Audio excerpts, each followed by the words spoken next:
Akhir-akhir ini, joget Satbor telah mencuri perhatian banyak orang, bukan hanya tentang gerakan tariannya yang menghibur, tapi juga segala kontroversi di dalamnya. Setelah ada pemberitaan mengenai dugaan jadi ajang promosi situs ilegal, kini joget Satbor yang telah merekrut banyak orang menimbulkan sebuah pertanyaan lagi. Sebagaimana diketahui, Gunawan alias Satbor cukup berjasa untuk membantu perekonomian masyarakat di kampungnya. Dengan mengajak para tetangganya menjadi host live streaming, perekonomian mereka perlahan mulai membaik. Hampir semua orang di kampungnya kini mengikuti jejak Satbor karena tergiur dengan hasil yang didapat. Tidak sedikit juga mereka yang asalnya berprofesi sebagai petani kini telah beralih menjadi host live streaming. Hampir 24 jam masyarakat di Kampung Margasari, Desa Bojong Kembar, Kecamatan Cikembar, Kabupaten Sukabumi melakukan live streaming agar saweran yang didapat kian melimpah. Lalu bagaimana nasib padi yang telah ditinggalkan oleh sebagian petani di Kampung Margasari, Sukabumi? Berdasarkan data dari BPS, Sukabumi berada di posisi ke-6 sebagai kabupaten penghasil beras terbesar di Provinsi Jawa Barat dengan total produksi 512.392 ton sepanjang tahun 2023. Sementara itu, di Kecamatan Cikembar yang menjadi daerah tempat Satbor tinggal mengalami penurunan produksi beras dari tahun 2021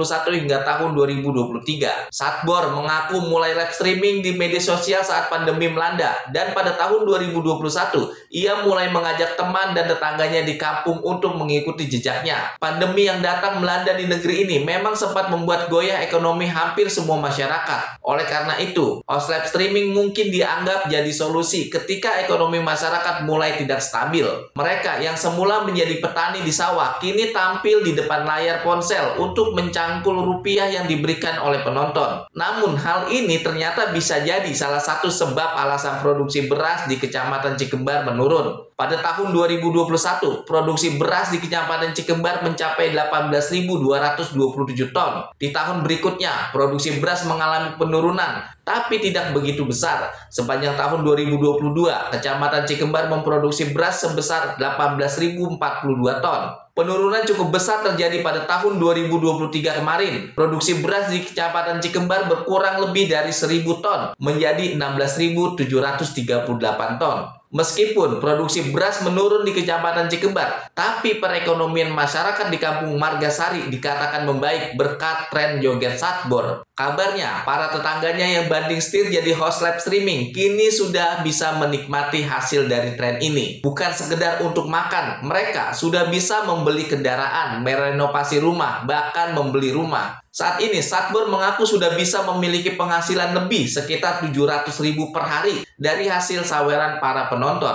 Di tempat terpisah, Kementerian Pertanian atau Kementan buka suara ihwal maraknya petani di Sukabumi, Jawa Barat yang disebut-sebut mendadak beralih profesi menjadi konten kreator di platform TikTok. Wakil Menteri Pertanian atau Wamentan, Sudaryono mengaku tidak mempermasalahkan atas fenomena itu. Sudaryono bahkan membela aktivitas yang dilakukan para petani tersebut. Terus apa salahnya? Saya kira selama dia tidak melanggar hukum ya kita hargai, kata Sudaryono saat ditemui di kantor Kementan Jakarta pada Selasa 29 Oktober 2024 lalu. Menurutnya, aktivitas yang dilakukan itu justru memberikan dampak positif bagi pemasukan tambahan para petani. Selain itu, dia menilai aktivitas tersebut juga bisa meningkatkan publisitas kegiatan bertani bagi masyarakat luas, khususnya untuk masyarakat perkotaan. Untuk alih profesi sih tidak, dia akan tetap bertani, tapi dia dapat lumayan tambahan pendapatan jadi konten kreator, ungkapnya. Sudaryono menilai aktivitas yang dilakukan para petani di platform TikTok tidak bisa disebut menjadi faktor penyebab menurunnya angka jumlah petani setiap tahunnya. Bukan karena TikTok angka petani menjadi menurun. Jadi perlu kita kaji, lanjut dia. Dia menyebut faktor bertambahnya anggota keluarga lah yang mungkin jadi penyebab. Banyak petani kini juga menjadi kreator konten. Sebab hasil produksi dari lahan sawah atau kebun mereka belum cukup untuk memenuhi biaya atau kebutuhan rumah tangganya. Jadi ini ada juga kaitannya dengan penambahan penduduk, sehingga kelihatannya kok yang bertani tua-tua semua, karena saat anaknya sudah bersarjana, keuntungan dari petani tidak cukup, jelasnya.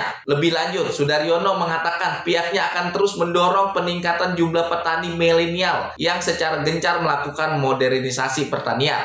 kita ada program namanya YES. Itu program YOT seperti petani milenial. Sudah jalan beberapa tahun programnya dan hasilnya baik walaupun tidak semasif yang kita inginkan. Tapi sebagai awalan ini saya kira hal yang baik pungkasnya. Sementara itu, Wakil Menteri Pertanian atau Wamentan Sudaryono menggandeng selebritas sekaligus utusan khusus Presiden bidang pembinaan generasi muda dan pelaku seni Raffi Ahmad dalam mendorong milenial menjadi petani. Langkah ini dilakukan guna memperkenalkan sektor pertanian sebagai peluang karir yang menarik bagi generasi muda sekaligus mendorong terwujudnya swasembada pangan. Jadi hari ini saya ketemu dengan utusan khusus Presiden Raffi Ahmad di kediamannya dalam rangka kolaborasi pada sektor pertanian. Ada beberapa hal yang kita bicarakan. Pertama, kita ingin mendorong kolaborasi untuk peningkatan produksi pangan. Kemudian peningkatan minat generasi muda untuk terjun ke sektor pertanian. Ujarnya saat mengunjungi kediaman Raffi Ahmad di Andara, Jawa Barat pada Rabu 13 November 2024 kemarin. Sudaryono mengatakan bahwa sektor pertanian merupakan salah satu profesi yang menjanjikan bagi anak-anak muda. Karena itu, ia akan segera membuat program kerja dengan Raffi Ahmad untuk meningkatkan peran generasi muda dalam membangun pertanian nasional, termasuk peningkatan ekspor komoditas pertanian dan hilirisasi industrialisasi hasil pertanian. Dia berharap dengan kolaborasi ini dapat tercipta sebuah gerakan besar yang mengundang lebih banyak anak muda untuk terlibat langsung dalam dunia pertanian, serta memberikan kontribusi nyata bagi ketahanan pangan Indonesia.